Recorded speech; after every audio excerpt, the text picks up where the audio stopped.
Meron ka na bang palaspas? Sa darating po na linggo ay sisimulan na natin ang pinakabanal na isang linggo sa ating pananampalatayang Kristiyano, ang mga mahal na araw. Sa pamamagitan ng pagdiriwang ng linggo ng palaspas ng pagpapakasakit ng Panginoon.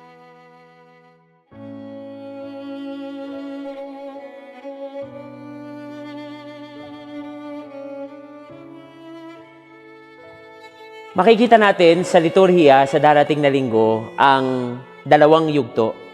Dalawang magkaibang yugto. Magsisimula tayo sa pamamagitan ng masaya, maingay, na pagpuprosesyon. Sisigaw tayo ng Hosana sa anak ni David, katulad ng mga nagprosesyon noon nung pumasok si Jesus sa Jerusalem. Yun yung unang yugto. Ngunit makikita natin sa parehong pagdiriwang pa rin ng misa, maririnig natin ang ebanghelyo ng pagpapakasakit ng Panginoon.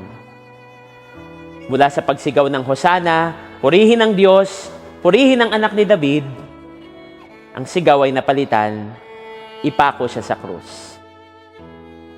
Mga kapatid, sa darating po na linggo, may tatlong pamamaraan din ng pagdiriwang ng liturhiya sa linggo ng palaspas. Una, at ang pinakabuo, ay ang prosesyon. Ito yung pagsisimula ng pagdiriwang at ito ay ginaganap sa labas ng simbahan, maaaring sa isang mas maliit na kapilya, kung saan magtitipon ng mga tao. Magbabasbas ang pari ng mga palaspas at sisigaw at kakanta ang lahat ng Hosana sa anak ni David. May mga anghel din na naroroon sa mga matatandang simbahan at mayroong mga nakaugaliang tradisyon. Makikita rin natin yung mga kababaihan, maglalatag ng mga balabal ng kanilang mga banig, no? Sa daanan na daraanan ng pari. Ang lahat ng ito ay pagsasalarawan ng naganap na pagpupugay ng mga tao nung dumating si Jesus at pumasok siya sa lungsod ng Jerusalem. Pangalawang bahagi ay ang maringal na pagpasok.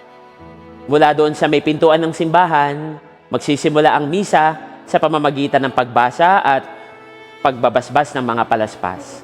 At ito ay susundan ng maikling prosesyon, papasok at papunta sa dambana.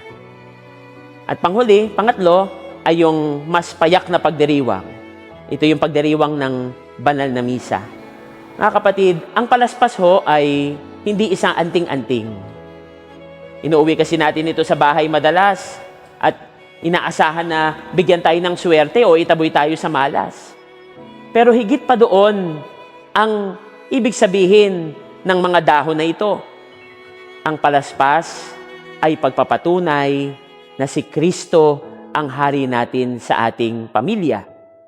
Ito'y matibay na tanda na si Kristo ang Diyos natin sa ating buhay.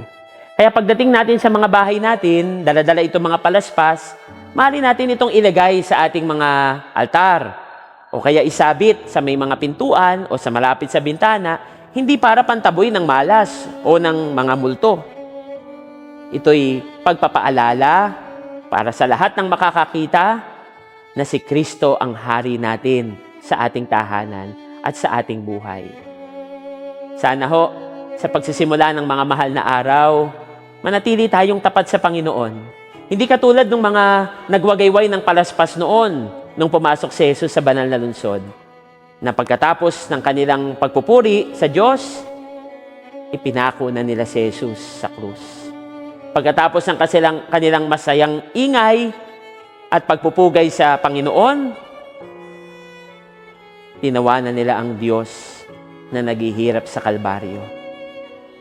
Maging mapayapa at mabiyaya nawa ang ating Semana Santa ngayong taon na ito.